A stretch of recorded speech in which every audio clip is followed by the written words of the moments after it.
Good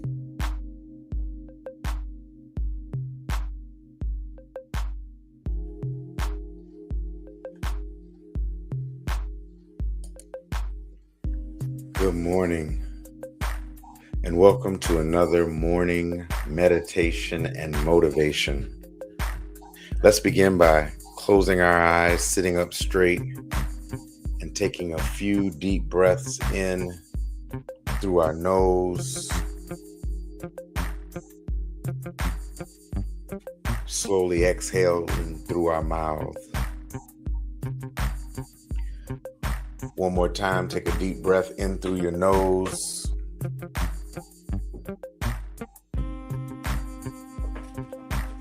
Slowly exhale through your mouth. One last time, take a deep breath in through your nose.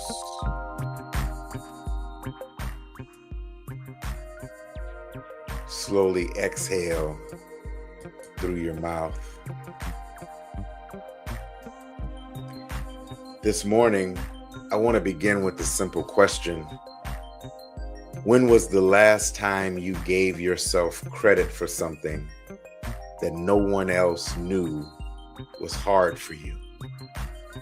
Not the accomplishment everyone applauded, not the promotion, not the degree, not the milestone you posted about on Instagram or Facebook or Threads. I'm talking about the decision you made quietly, the boundary you finally established, the appointment you finally scheduled, the conversation you finally had, the situation you finally walked away from, the morning you got up when staying in bed would have been easier.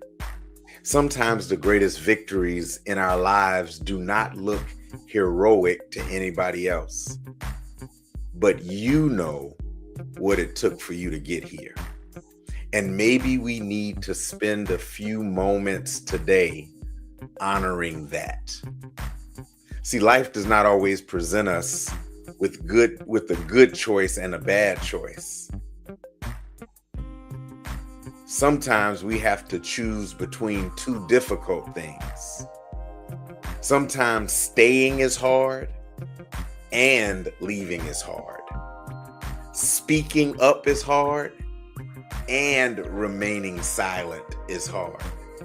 Holding on is hard and letting go is hard.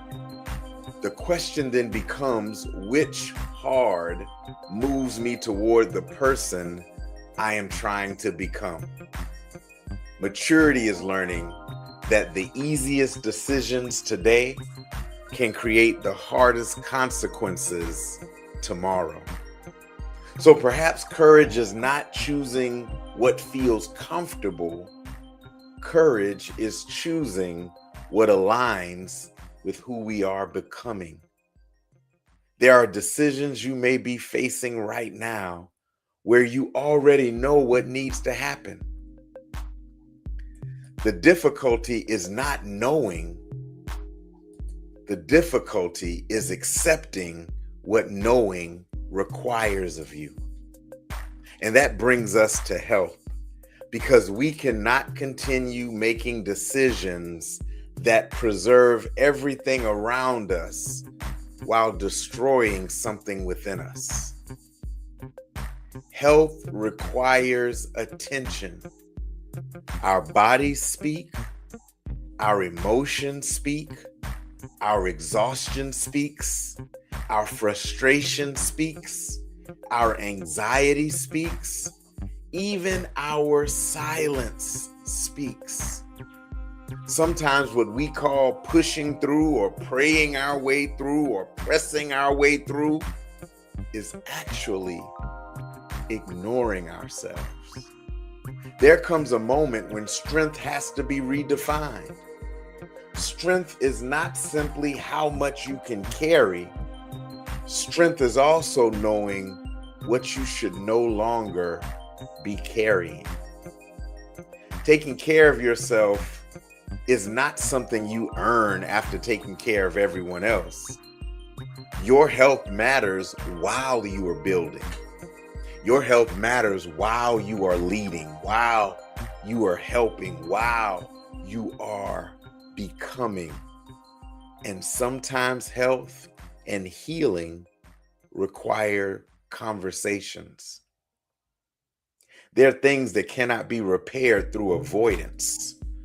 Some conversations are uncomfortable precisely because something important is on the other side of them. Healing conversations do not require us to attack.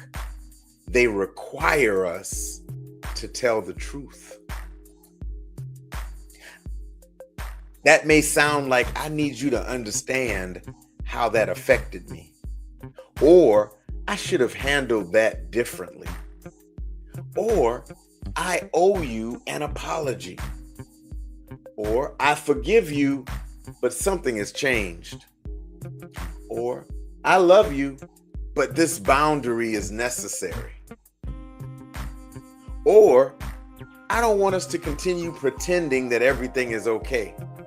See, those sentences require courage, because a healing conversation is not about winning. It's about creating enough honesty for something healthier to emerge. And sometimes the healing conversation we most desperately need is the one we have to have with ourselves.